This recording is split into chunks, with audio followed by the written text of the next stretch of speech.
ายสู่ลมหนาวพัดพาเอาใจแสงตะวันส่องฟ้า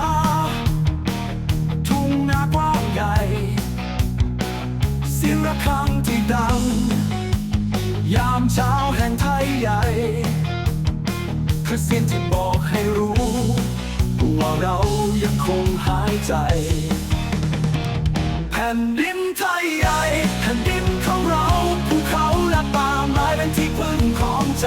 แม่น้ำไหลลงทำกลางความภูมิใจ